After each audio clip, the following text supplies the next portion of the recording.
সুপ্রিয়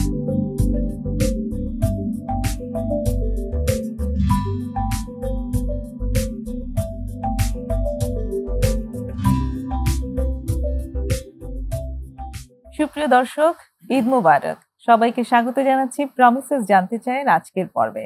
১ মাস সিয়াম সাধনার পর ঈদ এসেছে এবং আমরা সবাই আনন্দ উদযাপন করছি। আজ প্রমিসেস জানতে চাইয়ের এই পর্বেও আমরা ঈদের আনন্দ অবশ্যই সবার সাথে ভাগাভাগি করে নেব। আমাদের সাথে একজন বিশেষ অতিথি আছেন, তাকে সাথে নিয়ে। তার আগে জানিয়ে দিই, আজ আমরা যে বিষয়টি নিয়ে কথা বলবো সেটি হচ্ছে মাদকাসক্তি একটি ব্যাধি এবং এর প্রতিকার। আর এই বিষয় নিয়ে আলাপ করার জন্য আজ স্টুডিওতে আমরা নিয়ে এসেছি অধ্যাপক ডাক্তার জহিরুদ্দিন আহমদকে। তিনি একজন মনোরোগ এবং স্নায়ু রোগ বিশেষজ্ঞ। স্যার, আপনাকে স্বাগতম আমাদের স্টুডিওতে। ধন্যবাদ। ঈদ মোবারক। কেমন আছেন স্যার? এই তো ভালো। ঈদ কেমন হলো? ঈদের মধ্যে যে জিনিসটা হচ্ছে, ঈদ হচ্ছে পুনর্মিলনী। অনেক আত্মীয় স্বজন অনেক দিন দেখা হয় না, দূর দূরে থাকে, তাদের সঙ্গে দেখা, বিশেষ করে যারা গ্রামে বাড়িতে যায়, আত্মীয় স্বজন দূরে থাকে, গ্রামে থাকে, এসে তাদের সঙ্গে দেখা হয়, তারা একটা আনন্দ করে। সেই যে আনন্দটা, এটাই হচ্ছে বড় কথা। কিন্তু সমস্যা যেটা হয় যে যাওয়ার পথে অনেক ধরনের অ্যাক্সিডেন্ট হয় এবং ঈদের প্রতিটা ঈদেই আমাদের একটা দুর্ঘটনা হয়, ঈদের সময়, যাওয়ার সময় অথবা আসার সময়, এবং গিয়ে হয়। তো কাজেই আমাদের সাবধানে থাকতে হবে যেন কোনো ধরনের অঘটন না ঘটে। তবে ঈদ সবার জন্য আনন্দ বয়ে আনুক, এটাই হচ্ছে আমাদের বড় কথা। এই প্রত্যাশা সবার জন্য। এই প্রত্যাশা সবার জন্য। আপনার ঈদটা কেমন ছিল এবারে স্যার? যখন ছোটবেলায় ঈদ ছিল তখন দিনগুলোকে রঙিন মনে হতো। খাওয়া দাওয়া করে ঘুরতাম, এখানে যেতাম, ওখানে যেতাম, সালামি পেতাম, ঈদি পাওয়া, সেটা একটা আনন্দ ছিল। এবং নতুন জামা পরা, নতুন পোশাক পরা, এটা একটা আনন্দ ছিল। এখন তো বয়স হয়ে গেছে, এখন তো আর ওগুলো হয় না। এখন হয়তো তো জাস্ট বাচ্চাদের সাথে একটু অংশগ্রহণ করে একটু আনন্দ পাই, চেষ্টা করে আর কি। স্যার, আমি তো আপনার কাছ থেকেই গল্প শুনেছি, আপনি মুক্তিযুদ্ধে অংশগ্রহণ করেছিলেন এবং সেই সময় মুক্তিযুদ্ধ চলাকালীন সময়েও আপনি ঈদ ছিল, সেই ঈদেরও কিছু মুক্তিযুদ্ধ চলাকালীন শেয়ার করেছিলেন। ঈদটা ছিল, সেই ঈদটা করেছি আমরা মাঠে মাঠে, গ্রামে গ্রামে, গামছার মধ্যে মুড়ি বেঁধে, মুড়ি নিয়ে ওই খেয়ে খেয়ে ঈদ করেছি। তো আমাদের একটা সৌভাগ্য হয়েছিল যে বাড়িতে আমরা আশ্রয় নিয়েছিলাম, ওরা আবার কিছু পায়েস টায়েস রেঁধে দিয়েছিল, আমরা ওটা খেলাম, ওটা আমরা একটা আনন্দ পেলাম ঈদের। কিন্তু আমাদের নিজেদের ফ্যামিলির সাথে তো আমরা আনন্দ করতে পারিনি, কারণ ফ্যামিলি থেকে আমরা দূরে ছিলাম। তখনকার ঈদ তো এক কথা। এখন যখন এটা মনে হয় স্যার, সেই সময়ের অভিজ্ঞতা, কিসের ভেতর দিয়ে যাচ্ছিলেন, এখন কেমন লাগে? এখন কেমন লাগবে, এখন আমরা যেটা বুঝি যে তখনকার দিনগুলো, ফেলে আসা দিনগুলো চিন্তা করলে আফসোস লাগে। তখন মনে হয় তখনই ভালো ছিলাম, তখনই, যত দিন যায় তত ভালো দিন চলে যায়, যত দিন আসে তত কঠিন দিন আসে। আমরা ছোটবেলায় খুব সোজা জীবন ছিল, সামান্য একটু লবণ দিয়ে ভাত খেয়ে, লেবু দিয়ে ভাত খেয়েই হয়ে যেত। কিন্তু এখন অনেক কিছু লাগে, এইটা চাই, ওটা চাই। যেমন আগে যেমন হতো যে এক জামা, এক কাপড়, এক জুতাতেই হয়ে যেত, এখন সেটাতে হয় না, নানা রকম ভ্যারাইটিস লাগে। মানুষের ডিমান্ড বেড়ে যাচ্ছে, মানুষের চাহিদা বেড়ে যাচ্ছে, মানুষের আউটলুক বেড়ে যাচ্ছে। তাতে করে হচ্ছে কি, ঈদের যে আনন্দের চেয়ে কিছু আর্থিক দিকটা নিয়ে আমরা চিন্তা করলে আমরা বেশি কিছুটা আতঙ্কিত হয়ে যাই। সেই জন্য ঈদ আসলেই খরচ, ঈদ আসলেই খরচ। কিন্তু ঈদের যে আনন্দটা, এটা সবার মধ্যে ছড়িয়ে পড়ুক, এটাই আমরা চাই। স্যার, এই জায়গা থেকে আমার যেটা যে ব্যাপারটা মাথায় আসলো সেটা হচ্ছে যে পরিমিতি বোধ, সেটা সবকিছুতেই থাকা উচিত। আপনি যেমন খরচের কথা বললেন, যে আমি কতটুকু খরচ করব, মানে কতটুকু হলে সেটা পরিমিত খরচ হবে, আমার আনন্দও হবে এবং পরিমিত খরচ হবে, সেটা একটা দেখবার দিক আছে। একই রকম ভাবে আবার এই যে ঈদ মানে আনন্দ, আনন্দেরও কিন্তু একটা পরিমিতি বোধের ব্যাপার আছে। এক্স্যাক্টলি। আমাদের সন্তানদের, আমাদের যে নতুন জেনারেশনদের যদি আমাদের ডিমান্ডটা যদি কম থাকে তাহলে ভালো হয়। কিন্তু আগে যেমন ডিমান্ডটা কম ছিল, কিন্তু এখন ডিমান্ড বেড়ে গেছে। সেই কারণে অনেক সময় দেখা যায় যে হঠাৎ করে এমন একটা কিছু চেয়ে বসলো যেটা আমার হয়তো সমসাধ্য না। আগে যেমন বাটার দোকানে গিয়ে এই জুতা কিনতাম, অল্প দামে 13 টাকা 14 টাকা জুতা কিনে ফেলতাম, আর এখন 600-700 টাকার নিচে জুতা নাই। তো সুতরাং দেখা যায় যে এরকম ব্যাপারটা, যে মানে খরচটা বেড়ে যাচ্ছে, এবং সেটা একটা আমাদের কষ্টকর। সন্তানেরা যদি বোঝে যে হ্যাঁ, আমার বাবার ক্ষমতা এতটুকু আছে, আমি এতটুকুই স্যাটিসফাইড হব, তাহলে কোনো সমস্যা হয় না। কিন্তু তাদের ডিমান্ড যদি বেশি থাকে, তাহলে কিছুটা কষ্ট লাগে। ডেফিনেটলি সেই জায়গাটাতে আসলে পরিমিতি বোধের শিক্ষাটা পরিবার থেকেই আসার প্রয়োজন। তবে ঈদের আনন্দে সবাই ছুটাছুটি করুক, আনন্দিত হোক, এটাই আমরা আশা করি, এবং মানুষের আনন্দ যেন কম না হয়। এই গরিব মানুষের আনন্দটা করতে গিয়ে স্যার যেটা বললেন, আনন্দ যেন কম না হয়, এই সংজ্ঞাটা তো এক একজনের কাছে এক এক রকম, যে কতটুকু করলে আসলে আমি আমার সবচেয়ে বেশি আনন্দ নিতে পারবো, তাই না? আমি একটা গল্প শুনছিলাম সেদিন। একটা ছেলে বলছিল, ঈদের দিন আমি গরুর মাংস খাবো, কিন্তু সে গরুর মাংস খাবে, গরুর মাংস কেনার ক্ষমতা নাই বাবার। অল্প কিছু কিনে 200 গ্রাম 300 গ্রাম কিনে ছেলেকে একটু খাওয়ানোর চেষ্টা করে, একটু ক্ষীর বানিয়ে খাওয়ানোর চেষ্টা করে, এটাই তার আনন্দ। অল্পের মধ্যে তাকে তুষ্ট রাখতে হয়। একটা ছেলে বলছে, ঈদের মধ্যে আমাকে মোটরসাইকেল দিতে হবে। ঈদের মধ্যে মোটরসাইকেল দেওয়াটা তো একটা রিস্কি। মোটরসাইকেল নিয়ে কি করলো, সেই ছেলে জোরে চালাতে গিয়ে একটা ট্রাকের নিচে পড়ে গিয়ে গলাটা কেটে গেল, তার মানে সাথে সাথে মৃত্যু হলো। তো সুতরাং এই আনন্দ তো আনন্দ না। আমাকে বুঝতে হবে যে আনন্দ করলে আমরা আনন্দের মধ্যে থাকবো, কিন্তু কোনো ক্ষতির মধ্যে যাব না। এই জিনিসগুলো আমরা যদি বুঝতে পারি, সন্তানদের যদি আমরা বোঝাতে পারি, সমাজকে যদি আমরা বোঝাতে পারি, তাহলে পরে আমাদের মনে হয় এটা জিনিসটা নেই। এই ক্ষেত্রে আমাদের টিচাররা, মসজিদের ইমামরা, তারাও করতে পারে।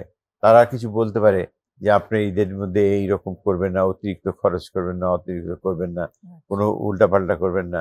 আরেকটা জিনিস দুর্ঘটনা হয়েছিল গত ঈদে, আমাদেরই এক পরিচিত মোটরসাইকেল নিয়েছে, মোটরসাইকেল নিয়ে পদ্মা ব্রিজ দেখতে গেছে। বৃষ্টির মধ্যে পদ্মা ব্রিজে এত জোরে গিয়েছে, স্পিডে গিয়ে এক ট্রাকের সাথে লেগে স্পট ডেড, এবং তার একটাই মাত্র ছেলে।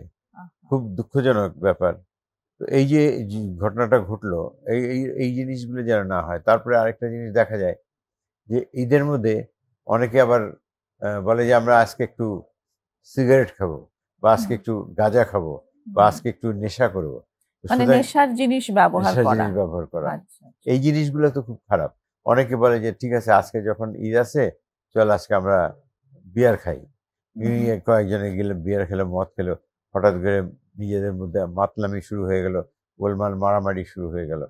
এই যে একটা জঘন্য ব্যাপার। ইভেন আমার মনে আছে যে একটা বাচ্চা বল খেলতে গিয়েছিল, বল খেলতে খেলতে ওর বল নিয়ে কাড়াকাড়ি করতে করতে ওই ছেলেকে ইট দিয়ে জোরে মেরেছে, বাচ্চা মরে গেছে। তো সুতরাং এই যে আমাদের জিনিসগুলো সমাজের মধ্যে যে এই অবক্ষয়টা হচ্ছে, এই জিনিসটা কিন্তু আমাদের গার্জিয়ানদের, আমাদের টিচারদের, আমাদের সমাজপতিদের বোঝা উচিত যে আমরা এইটা করে আমরা নিজেরা যেন ডিরেইল না হয়ে যাই। এক্স্যাক্টলি স্যার, যে জায়গাটা বলছিলেন যে অনেকেরই এই যে নেশা করার ইচ্ছে হয়, এই যে ঈদের আনন্দের সাথে নেশার যোগাযোগটা আসলে কি? এটা হয়েছে কি, অ্যাকচুয়ালি এগুলো এসছে আমাদের প্রতিবেশী দেশ থেকে। ওরা যেমন বিয়ের অনুষ্ঠানে, পূজার অনুষ্ঠানে মদ পান করে, এবং তারা এটা পান করে এবং এটা বেশ জোরে সোরে দেখায়। এবং দেখাতে গিয়ে একটা ছবি দেখেছিলাম বোম্বের। ওরা ইয়েতে হোলিতে আনন্দ করতে গিয়ে মদ খেয়ে এত আনন্দ করেছে, এক কাজের মেয়ের সঙ্গে নিয়ে রেপ করতে গিয়ে কাজের মেয়ের পাই ভেঙে ফেলেছে, কোমর থেকে ভেঙে ফেলে। তার এইটা কেউ প্রতিবাদ করতে চায় না। ছেলের বউ প্রতিবাদ করলো যে এটা তো অন্যায়, ও তো গরিব মেয়ে, ওকে পাটা ভেঙে ফেললে কেন? এটা শ্বশুর শাশুড়ি সবাই বলে তুমি চুপ করে যাও, চুপ করে যাও, এটা বলো না। কিন্তু সে মেয়ে চুপ করে নেই, আলটিমেটলি কোর্টে গিয়েছে। কিন্তু পরে প্রমাণ করলো যে মেয়েটাই পাগল। মেয়ের বাবাকেও কিছু টাকা দিয়ে দিল, অন্য সবাইকে দিয়ে দিল, দিয়ে বললো যে এটা পাগল। সুতরাং এইভাবে করে তাকে বিচ্ছিন্ন করে দিল। এই যে জিনিসগুলো, আমরা অন্যায় করলে আমরা প্রতিবাদ করতে পারি না, আমরা দেখেও আমরা চুপ করে থাকি। এগুলো খুব খারাপ। এবং সাধারণত উৎসবে বা আনন্দের মধ্যে সবার মধ্যে একটা কুবুদ্ধি এসে যায়, চল আজকে একটা মজা করি, ফান করি। এই জিনিসটা করতে গিয়েই আমরা ক্ষতিটা করে ফেলি। মানে অ্যাডভেঞ্চার নিতে যাই, কিছুটা থ্রিলিং। নেশা করছি, সেখান থেকে একটা থ্রিল পাচ্ছি, কিংবা আপনি যেমন বললেন যে জোরে মোটরসাইকেল চালাচ্ছি, এরকম একটা থ্রিল নিতে গেলাম। তো তার মানে হচ্ছে ওই যে পরিমিতি বোধের কথা যেটা বলছিলাম, সেই পরিমিতি বোধ থাকা প্রয়োজন। আমি আনন্দ করব, কতটুকু খরচ করব, কতটুকু রাইট। সব জায়গায় যদি থাকে, তাহলে আমাদের জীবনটা একটা ব্যালেন্সে থাকবে। একটা ছোট্ট বিরতির সময় হইল স্যার। বিরতির পর এসে আবার কথা বলছি। দর্শক, একটা ছোট্ট বিরতি নেব, সঙ্গেই থাকবেন আশা করি।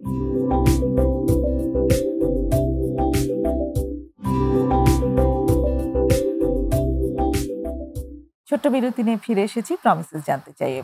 প্রিয় দর্শক, আজকে কথা হচ্ছে অধ্যাপক ডাক্তার জহিরুদ্দিন আহমেদের সাথে মাদকাসক্তি একটি ব্যাধি এবং তার প্রতিকার এই বিষয়ের উপর। স্যার, এবার যদি আমরা আমাদের প্রসঙ্গে আসি, মাদকাসক্তি। অ্যাকচুয়ালি এটা নিয়ে স্যার আমরা বিরতি মানে গ্রিন রুমে যখন বসে কথা বলছিলাম, তখন আপনি বলছিলেন যে কি কারণে এই আসক্তিতে মানুষ জড়িয়ে যায়, সেই জায়গাটা আসলে খুব জরুরি। তো ওটাই আপনার কাছে প্রথমে জানতে আসলে চাই ওই স্যার। প্রাইমারি যে বেসিক জিনিসগুলো, অ্যাকচুয়ালি মানুষ তো জন্মে থেকে সত্য ধর্মে জন্মগ্রহণ করে, সে তো কোনো পাপ করে না, সে তো কোনো নেশাবানি করে না। কিন্তু যখন বয়স হতে থাকে, সমাজে চারদিকে দেখে, এবং তখন দেখে দেখে, পরিবেশ দেখে এবং পরিস্থিতি দেখে, এবং অনেক সময় অভাব অনটন দেখে, অনেক সময় দেখা যায় যে বন্ধু ফ্রাস্ট্রেশন থেকে সবকিছু মিলিয়ে এমন একটা সিচুয়েশন তৈরি করে, তখন মনে হয় আমি ধ্বংস হয়ে যাব, আমি মরে যাব, আমি বাঁচতে চাই না।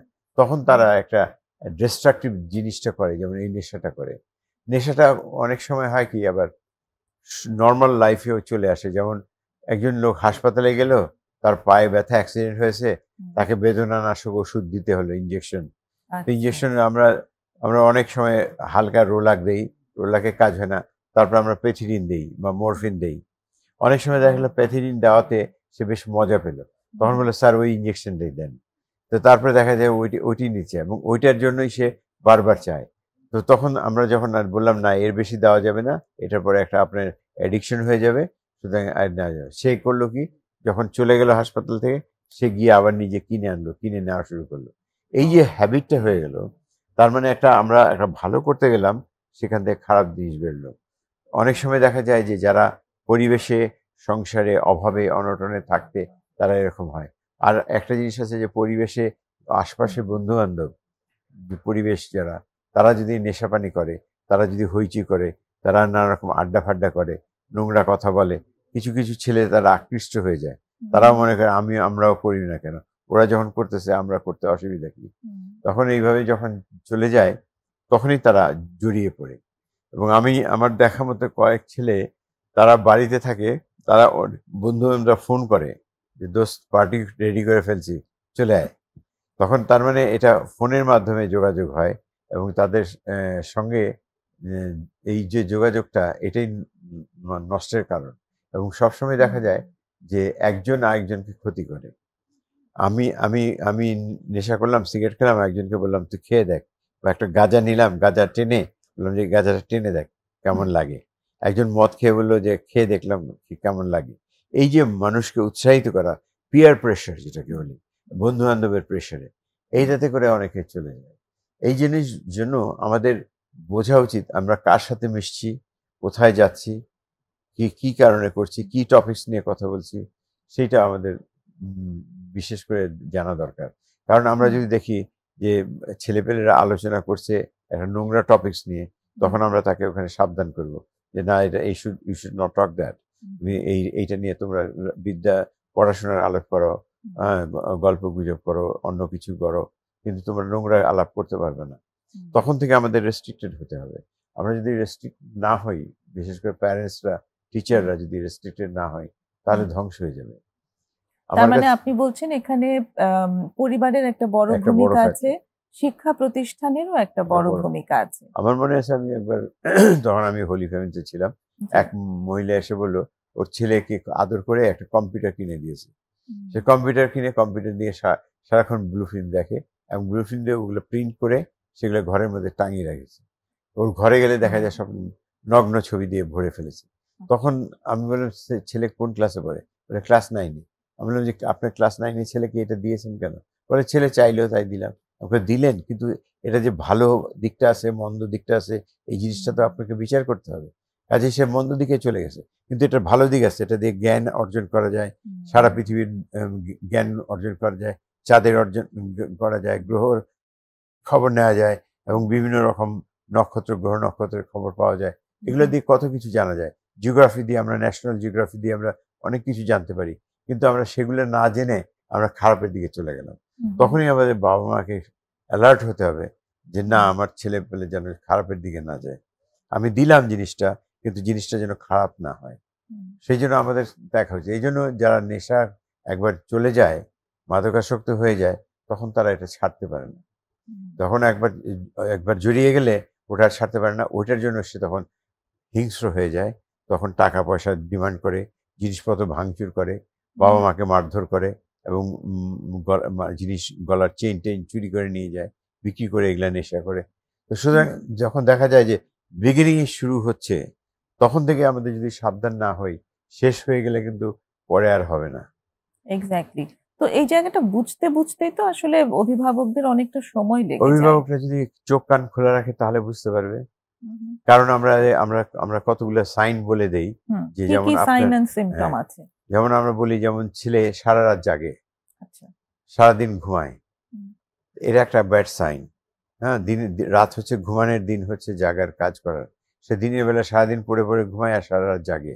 কিন্তু এখানে স্যার একটা বড় প্রশ্ন আছে। এখন মানে আমি মানে আমার এক্সপেরিয়েন্স থেকে যেটা দেখি যে রাত জাগাটা অন্য স্বাভাবিকরাও এখন খুব স্বাভাবিক হিসেবে নিয়ে রাত নিয়েছে। জাগা নিয়ে অনেকগুলো সমস্যা হয়েছে। একটা মোবাইল ফোন, জি, আগে মোবাইল ফোন ছিল না। এই মোবাইল ফোনের মধ্যে সারা রাত ওই কাজগুলো দেখে, বিভিন্ন রকম ইউটিউব দেখে এবং বিভিন্ন রকম ফিল্ম টিম দেখে, এটা একটা নষ্ট করছে। তারপরে ফোন দিয়ে বন্ধু বান্ধবের সঙ্গে যোগাযোগ করছে, এবং যোগাযোগ করে তারা নানা রকম বাজে আলোচনা করছে। এগুলো থেকে, এবং তারপরে থেকে একটা দেখা যায় যে কোন ছেলের সাথে কোন ছেলে ঝগড়া লেগেছে, কোন মেয়ের সঙ্গে আত্মীয়তা সম্পর্ক করতে গিয়ে ঝগড়া লেগে গেছে, তখন তারা আবার পাড়ার মধ্যে কয়েকজন মিলে আবার ওই ছেলেকে মারতে যায়। তখন দেখা যায় এরা একটা ধ্বংসযজ্ঞের মধ্যে পড়ে যাচ্ছে। সুতরাং তারা স্কুল থেকেই যদি আমরা সাবধান থাকি, যেমন আগে আমাদের মনে আছে স্কুলের টিচাররে একটা যদি আমরা কোনায় দেখতাম, আমরা সবাই পালিয়ে যেতাম, কারণ টিচারদের যে বেত ছিল, সে বেত দিয়ে আমাদের পিটাতো। এরকম আজকাল যদি ছেলেপেলেদের বেত দিয়ে পিটাতে যায়, তারা কেস করে দেয়। সুতরাং টিচাররা বেত দিয়ে পিটাতে পারে না। আগে আমাদের পিঠের উপর বেত ভাঙতো, পিটিয়ে পিটিয়ে। তো সুতরাং আমাদের অঙ্ক করাতে গেলে, ইংরেজি পড়াতে গেলে, ব্যাকরণ পড়াতে গেলে আমাদের পিটাতো, এবং আমরা সেই জন্য আমরা শিখেছি। এবং আমরা যা শিখেছি আজকালকার ছেলেপেলেদের জিজ্ঞেস করলে তারা বলতে পারে না। তো সুতরাং এটা আমরা বুঝতে পারছি যে টিচারদের একটা দায়িত্ব আছে, মা বাবার একটা দায়িত্ব আছে, সমাজের একটা দায়িত্ব আছে। আগে যেমন সমাজে কেউ যদি একটা ছোট ছেলে সিগারেট খেত, সাথে সাথে আশপাশের মুরব্বীরা বলতো, এই ছেলে, ছোট ছেলে তুমি সিগারেট খাচ্ছ, ফেলো এটা, খবরদার খাবে না। কিন্তু এখনকার মুরব্বীরা যদি বলতে যায়, সেই ছেলে উল্টে মার দিতে আসবে। খুলনাতে একটা ছেলে ছিল, এক ভদ্রলোক, তার মেয়েকে নিয়ে যাচ্ছে পরীক্ষা দিতে, আশেপাশে কয়েকটা বাজে ছেলে মেয়েটাকে কমেন্ট করতেছে। তখন ওর বাবা বললো, তোমরা এগুলো করতেছো কেন? তোমরা তো ছাত্র, আমি একজন টিচার, এরকম করা তো তোমাদের ঠিক না। তখন বলে, ওই ছেলেগুলো বলে, আপনাকে কে মাতবরি করতে বলেছে? এসে ওই টিচারকে ঘুষি মারতে শুরু করলো। ঘুষি মারতে মারতে সে ভদ্রলোক মারাই গেল। এই যে জঘন্য কাজটা হচ্ছে, এই যে জঘন্য অবস্থা পড়ে গেছে আমাদের দেশে, তো এখন আমরা তো মানে বুঝতে পারছি না যে আমরা কোন দিকে যাচ্ছি, তাই না? আমরা লেখাপড়ার দিকে বলি খারাপ হয়ে যাচ্ছে, আমরা ব্যবহারের দিক দিয়ে বলি খারাপ হয়ে যাচ্ছে। আগে একজন লোক, মুরব্বী লোক যদি কথা বলতো, আমরা দাঁড়িয়ে যেতাম, তাকে আপনি করে কথা বলতাম। এখন মুরব্বীর সামনে কোনো দাঁড়ানো টাড়ানো তো দূরের কথা, পা লম্বা করে কথা বলে, বা টেবিলের উপর পা তুলে কথা বলে। এই যে জিনিসগুলো, আদব কায়দা, শিষ্টাচার, এইসব জিনিসগুলো কিন্তু আমরা ভুলে গেছি। শিষ্টাচারের সংজ্ঞাটা একটু পরিবর্তন হয়ে গেছে সে একটা জায়গায়।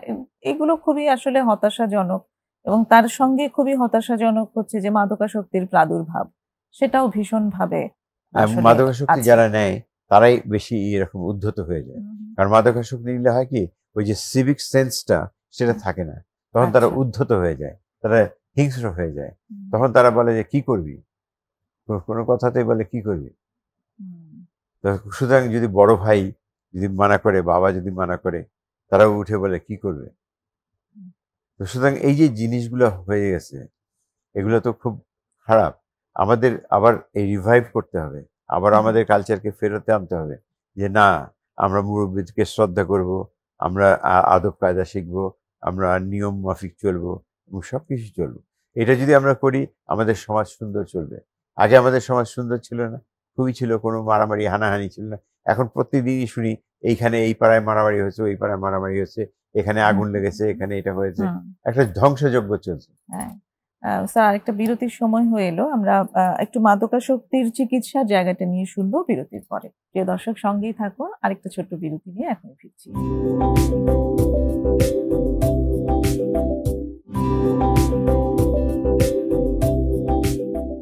ফিরে এসেছি ছোট্ট বিরতি নিয়ে, আবারও প্রমিসেস জানতে চাইয়ে। কথা হচ্ছে মাদকাসক্তি একটি ব্যাধি এবং এর প্রতিকার নিয়ে অধ্যাপক ডাক্তার জহিরুদ্দিন আহমদের সাথে।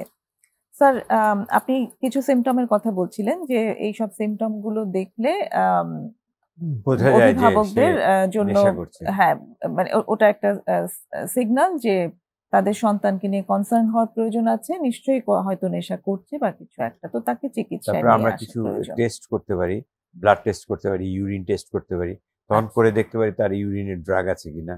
হ্যাঁ, বা এই যে যেমন ডোপ টেস্ট করা হয় ফুটবল প্লেয়ারদের, ওরকম আমরা একটা স্ক্রিনিং করা, জাস্ট আচ্ছা। নর্মাল একটা টেস্ট করলাম, টেস্ট করতে গিয়ে আমরা ড্রাগ স্ক্রিনিংটা করলাম, করে দেখলাম যে ছেলে কি ড্রাগস নেয় নাকি। আচ্ছা। হয়তো ছেলে ড্রাগস নেয় না, আসলেই সে একটু উদ্ধত, অন্যরকম, বা সে খিটখিটে মেজাজের। তো তখন দেখা গেল সে খিটখিটে মেজাজ হচ্ছে কেন, তার হয়তো হিস্ট্রি পাওয়া যাবে, সে কোনো অ্যাক্সিডেন্ট হয়েছিল, বা কোথাও মাথায় আঘাত পেয়েছিল, বা অন্য কোনো জিনিস হয়েছিল, বা কখনো কোনো কারণে কোনো পয়জনিং হয়েছিল, সেটার এফেক্ট হয়েছে।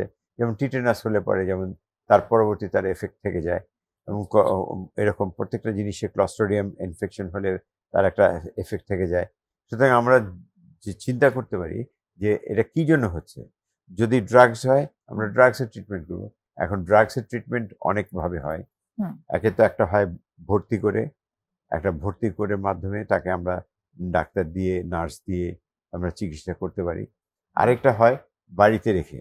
বাড়িতে যদি যদি বাবা মা, ভাই বোন, আত্মীয় স্বজন ঠিক মতো তাকে গার্ড দিতে পারে, কারণ হয় কি, যখনই তার নেশা উঠবে সে বেরিয়ে যাবে, তখন নেশা খুঁজতে যাবে। সুতরাং আমরা যদি ওই সময় তাকে গার্ড দিতে পারি, ওই সময় যদি তাকে কন্ট্রোল করতে পারি, তাহলে বাড়িতে রাখা সম্ভব। আদারওয়াইজ আমাদের হসপিটালাইজ করা উচিত। হসপিটালে রাখলে পরে আমরা কয়েকদিন, 7 দিন থাকুক, 10 দিন থাকুক, 15 দিন থাকুক, একটা স্টেজি অবস্থায় চলে আসে। তখন চলে আসার পর তখন তাকে কাউন্সেলিং করা হয়। হসপিটালে একটা সুবিধা আছে, আমাদের বিহেভিয়ারাল থেরাপি আছে। বিহেভিয়ারাল থেরাপি দিয়ে আমরা রোগীকে বলি যে তুমি যেটা নিয়েছো এটা তোমার লিভারটা নষ্ট হয়ে যাবে, তোমার কিডনি নষ্ট হয়ে যাবে, তোমার ব্রেইন নষ্ট হয়ে যাবে, তোমার চোখ নষ্ট হয়ে যাবে। সুতরাং তুমি তো তোমার নিজের ক্ষতি করছো, সুতরাং এই ক্ষতিগুলো তুমি করো না। সুতরাং তাকে আস্তে আস্তে কাউন্সেলিং, তাকে অন্যদিকে ডাইভার্ট করবো। যেমন দেখা যায় যে যার ইলেকট্রনিক্সের দিকে আইডিয়া আছে, তাকে ইলেকট্রনিক্স ইঞ্জিনিয়ারিং শেখানো যায়। যার কাঠ মিস্ত্রির দিকে আগ্রহ আছে তার কার্পেন্টারি শেখানো যায়। যার টেইলারিং দিকে আগ্রহ আছে তাকে টেইলারিং শেখানো যায়। এরকম বিভিন্ন রকম খাতে খাতে আমরা ঢুকিয়ে দিতে পারি। এই জন্য ইন্ডাস্ট্রিয়াল স্কুল অফ আর্টস যেটা, এটা খুব কাজ দেয়। এবং আমাদের নারিন্দাতে পুরান টাউনে আছে saint Joseph industrial school of arts. ছোট ছোট ছেলেপেলেরা যারা এইরকম ড্রাগসের পড়ে যায় বা নেশায় পড়ে যায়, তারা কথা শুনে না, তখন তাদের ওইসব স্কুলে ভর্তি করানো হয়। তারা fridge repairing, air condition repairing এগুলো শেখে, তারপরে কাঠের কাজ শেখে, গ্রিলের কাজ শেখে। এগুলো শিখে শিখে তারা নিজেরা একটা প্রতিষ্ঠিত হয়ে যায়। তাতে করে হয় কি, ওইটা করেই সে খেতে পারবে। তো আমরা সুতরাং আমাদের ওই যে চিকিৎসার সাথে সাথে আমাদের রিহ্যাবিলিটেশনও করতে হবে। আমরা যে শুধু ওষুধ দিলাম আর ওষুধ দিয়ে ছেড়ে দিলাম তা হলো না। ওষুধ দেওয়ার সাথে তাকে বিহেভিয়ারাল থেরাপি দিতে হবে, কাউন্সেলিং করতে হবে, এবং তাকে একটা সমাজে পজিশনে আনতে হবে, তাকে রিপ্লেস করতে হবে। তো এখানে স্যার কতটা সময় লাগে একজন ড্রাগ অ্যাডিকশনের যিনি রোগী, কতদিন তাকে ট্রিটমেন্টের আন্ডারে থাকতে হয়? এটা নির্ভর করে পার্সন টু পার্সন। অনেকে আছে অনেক দিন ধরে নেশা করছে, তার জন্য সময় বেশি লাগে, আর যারা অল্প অল্প কয়দিন নেশা করেছে তাদের জন্য কম লাগে। তবে নেশার বস্তুটা দেখতে হবে, বস্তুটা কি দিয়ে করেছে। যদি কঠিন কিছু দিয়ে করে, যেমন হেরোইন দিয়ে যদি করে, বা এলএসডি দিয়ে যদি করে, বা পিসিপি অ্যাঞ্জেল ডাস্ট দিয়ে করে, এগুলো মারাত্মক ক্ষতি করে।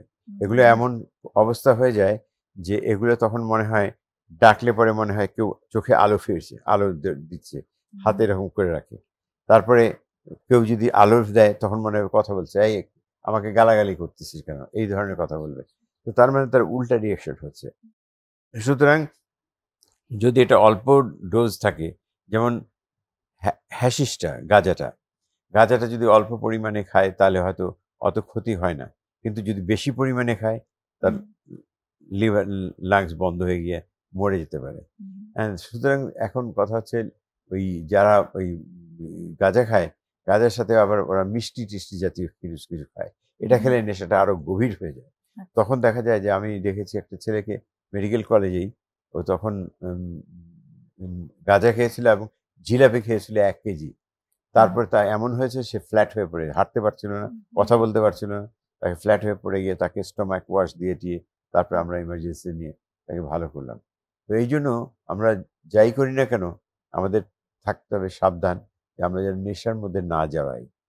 কারণ নেশার না জড়িয়ে আমরা একটা লোককে ধর্মীয় শিক্ষা দিতে পারি। সে যদি ধর্মীয় শিক্ষা করে, সে যদি কোরআন তেলাওয়াত করে, কোরআনে হাফেজ হয়, সে যদি, তাহলে পরে দেখা যায় যে তার জীবনটা অন্যরকম বদলে গেল। সে যদি পড়াশোনা করে ফার্স্ট হয়ে যায় ক্লাসে, তার জীবনটা অন্যরকম হয়ে গেল। সে যদি অন্য কিছু আবিষ্কার করে সে একজন বৈজ্ঞানিক হয়ে যায়, তার জীবনটা অন্যরকম হয়ে গেল। সুতরাং নেশার যেতে হবে নট নেসেসারিলি। আমরা ইচ্ছা করলে আমরা অনেক ভালো কিছু করতে পারি।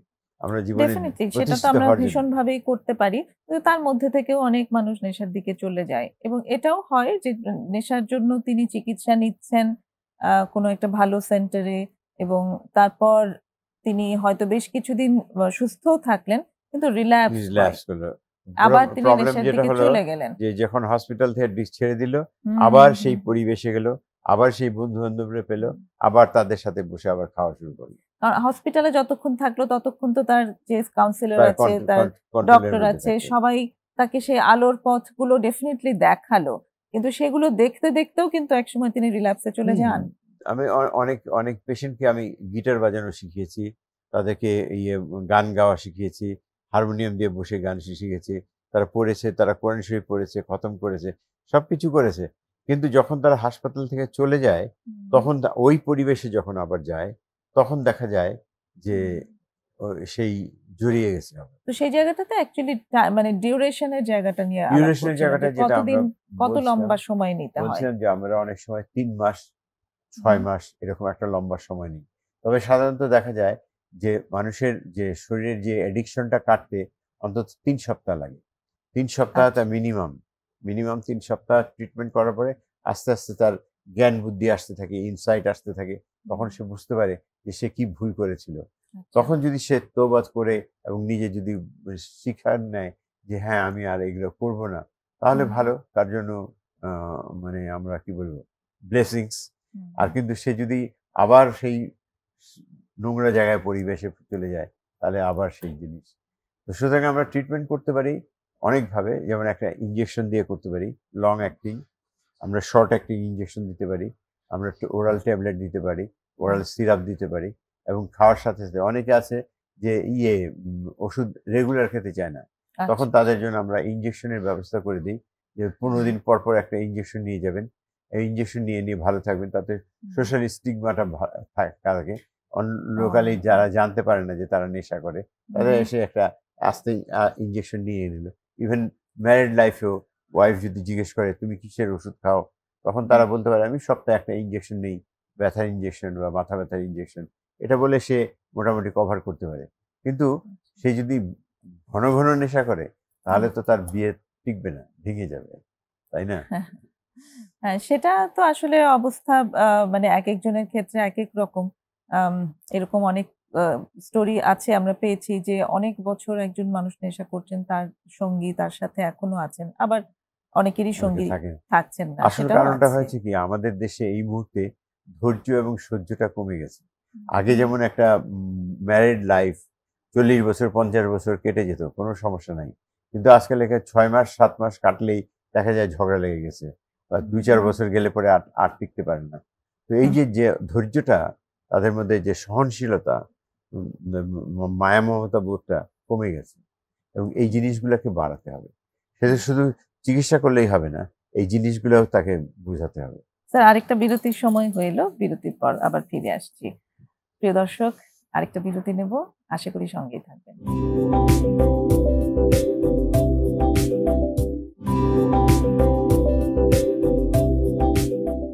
ফিরে এসেছি আবারও বিরতি নিয়ে প্রমিসেস জানতে চাই। কথা হচ্ছে অধ্যাপক ডাক্তার জহির উদ্দিন আহমদের সাথে মাদকাসক্তি একটি ব্যাধি এবং এর প্রতিকার এই বিষয়ের উপর।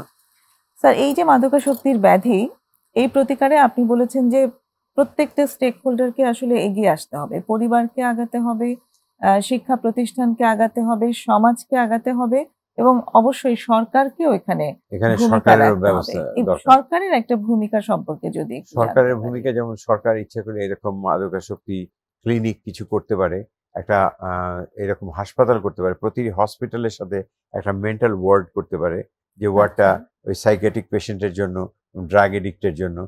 তো সুতরাং সেটা থাকবে নর্মাল ওয়ার্ড না, সেটা থাকবে গ্রিল দেওয়া এবং লক অ্যান্ড কি, এটা এইভাবে থাকতে হবে। এটা মানে লক এন্ড কি কেন থাকার লক অ্যান্ড কি প্রয়োজন এটা আছে? হলো যে যখন তাদের নেশা উঠবে তখন তার বেরিয়ে যাবে, সেই জন্য লক থাকলে পরে হয় কি, দরজার সামনে এসে দাঁড়িয়ে থাকবে কিন্তু বেরোতে পারবে না। আমি এক পুলিশ সার্জনকে চিনতাম, তার যখন নেশা উঠতো রাত্রে, তার মোটরসাইকেল ছিল, সে বেরিয়ে গিয়ে মোটরসাইকেল নিয়ে গিয়ে নেশা করে আসতো। তার ওয়াইফ বলেছিল যে আপনি দেখেন ওকে বেরোতে দিন না, কিন্তু আমরা নর্মাল হাসপাতালে থাকলে তাকে বেরোতে দিতেই হয়, নর্মাল হাসপাতালে লক করা যায় না।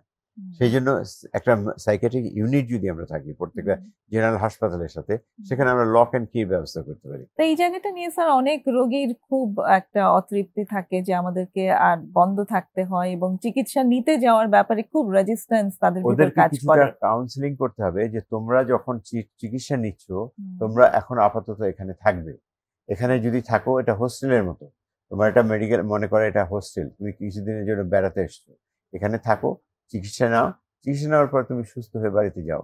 কিন্তু এটা যে তোমাকে বন্দি করে রাখা হচ্ছে তা না, তুমি এইখান থেকে আমরা ইচ্ছা করলে বা ওই পেশেন্টদেরকে নিয়ে পিকনিকে যেতে পারি, আমরা ওদেরকে নিয়ে সিনেমা দেখার শো করতে পারি, আমরা গান বাজনার আয়োজন করতে পারি, হ্যাঁ, তারপর আমরা মিলাদ মাহফিল করতে পারি। সুতরাং দেখা যাচ্ছে যে তাদেরকে আনন্দ দেওয়ার জন্য অনেক কিছু আছে। সুতরাং তারা যে বন্দি থাকবে সেটা না, বন্দি জীবনে তাদেরকে আমরা আনন্দ দিতে পারি এবং আনন্দ দিয়ে তারা আমরা শিখাতে পারি তুমি এগুলো করবে না।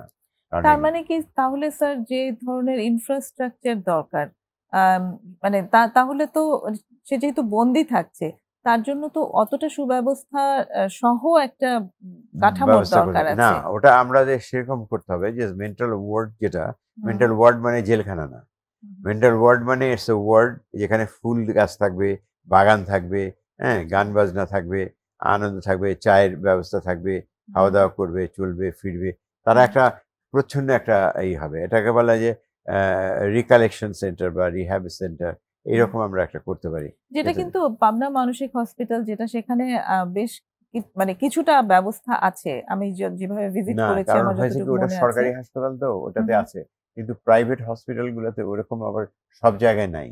এরকম এটা যদি প্রত্যেকটা হসপিটালে যদি এরকম করতো, আমরা বিদেশে যখন ছিলাম আমরা দেখেছি প্রত্যেকটা হসপিটালের সাথে এরকম একটা মেন্টাল ওয়ার্ড যেটা থাকে, ওটা কিন্তু খুব সুন্দর, আনন্দ আছে, মিউজিক বাজছে, এরকম চলছে, একদম মনে হয় যে একটা সুন্দর ওয়ার্ল্ড।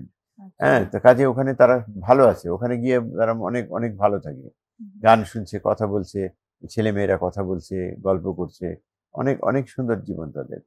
তো এরকম করে যদি আমরা প্রত্যেকটা হসপিটালে একটা করে ইউনিট খুলতে পারি, তাহলে এটা অনেকটা ভালো। আর জেনারেল হসপিটালে আর আরেকটা জিনিস করতে পারি, মেন্টাল হসপিটাল ইটসেলফ সেপারেট, যেটা পাবনাতে আছে, আমরা বিদেশে যখন দেখেছিলাম ওই আলাদা সাইকিয়াট্রিক সেন্টারই আছে, ওই হসপিটালের ব্রাঞ্চ, ও বিল্ডিংটা অন্য জায়গায়, এবং সেখানে গিয়ে ওখানে থাকছে, ওখানে ডাক্তাররা দেখছে, ট্রিটমেন্ট করছে, ওখানেই থাকছে, ওখানে ঘুরছে ঘাটছে, খাওয়া দাওয়া করছে, আজকে ইমপ্রুভ ডায়েট দিচ্ছে, কালকেও এই খিচুড়ি দিচ্ছে, বিরিয়ানি দিচ্ছে, অমুক দিচ্ছে, তাতে করে তারা একটা আনন্দের মধ্যে থাকে। তো এইরকম করে আমরা যদি করতে পারি, তাহলে আমার মনে হয় চিকিৎসা করাটা খুব সহজ। চিকিৎসা করাটা দরকার, যেটা আসলে মানে আমি শুধু একটা জায়গায় বানাবো সেটা না, সেটা জায়গার মতো করতে হবে। হ্যাঁ, সো দ্যাট চিকিৎসার উপযোগী হতে হবে। ইটস এ রিকালেকশন সেন্টার, যাতে এটাকে আমি তাকে ওই যাতে মানে কারেকশন করতে পারি, কারেকশন সেন্টার। তো কারেকশন সেন্টার যদি করি তাহলে পরে আমাদের ওটাকে জেলখানা বলবো না, আমরা ওটাকে বলবো সুন্দর বেড়ানোর জায়গা। তো এইভাবে করলে মানুষের মনটাও ফুর্তি থাকবে। দেখা যাবে অনেকে হাসপাতালে আসতে চায় না, সাইকিয়াট্রিকে আসতে চায় না, আমি ওখানে যাবো না, ওখানে রাখবো।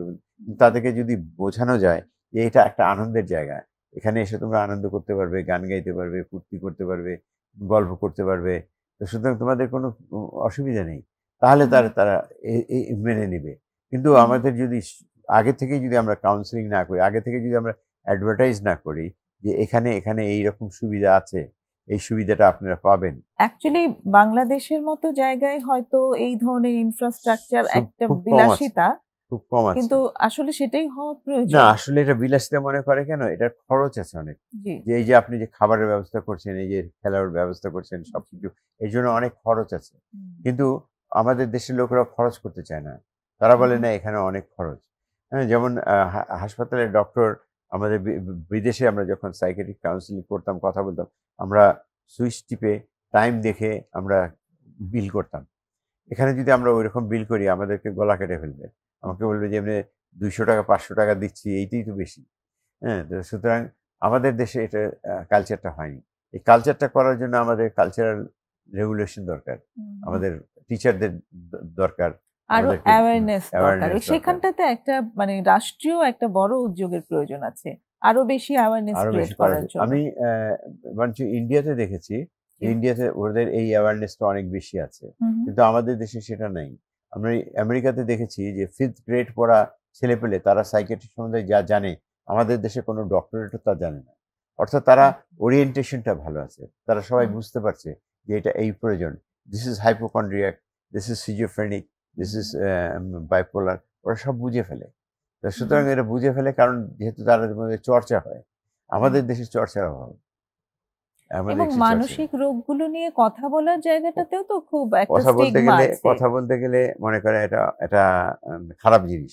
আমি তো এটা আমাকে কেউ কাউকে বলে না উনি যে মানসিক রোগী, কাউকে বলে না ওনার যে মেন্টাল প্রবলেম এই আছে। ব্যাপারটা তো আসলে সামাজিকভাবে খুব, আছে। এই স্টিগমাটা আমাদের খুব খারাপ। এই জিনিসটা যদি আমরা ঝেড়ে ফেলতে পারি তাহলে কিন্তু আমরা চিকিৎসাটা করতে সোজা হয়। আচ্ছা, কিভাবে আসলে ঝাড়বো সেও তো একটা ব্যাপার যে না, সবাই যখন যেটা এভাবে হচ্ছে যে আমরা থাকে। যদি বাবা মাকে শিক্ষা দেই, আমাকে একবার এক বাবা বলেছিলেন যে স্যার আপনারা তো রোগের জন্য অনেক লেখেন, আমাদের জন্য কিছু লেখেন, যে বাবা মারা কি করা উচিত। বাবা মারা যদি কোঅপারেটিভ হয়, 1 নম্বর, যদি সবসময় জেদ না করে, ধমকাধমকি না করে, বুঝানোর মাধ্যমে, আপোষের মাধ্যমে যদি গলা ধরে ছেলেকে গল্প করার ছলে তার সঙ্গে কথা বলে, সে দেখা যাবে সে অনেকটা নিয়ে নিচ্ছে, অনেকটা ইজিলি নিচ্ছে। তো আমরা যে এই কালচারটা আমাদের মধ্যে নাই, আমরা যে বাচ্চাকে আদর করতে হবে এটা আমরা বুঝি না।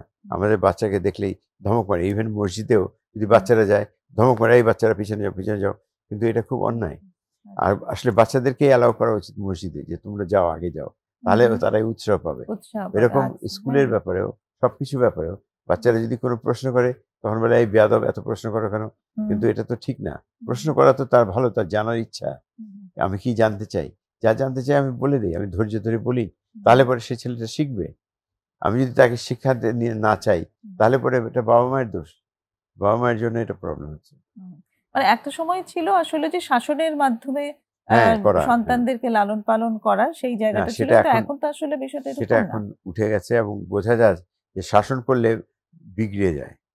যখন আমি তাই বলে শাসন একদম থাকবে না, না, তাও শাসন করতে হবে, কিন্তু শাসনটা ওইভাবে করতে হবে যেমন বাবা মা যদি চোখ গরম করে বাচ্চারা যেন বুঝতে পারে যে আমার বাবা এখন রাগ হয়েছে।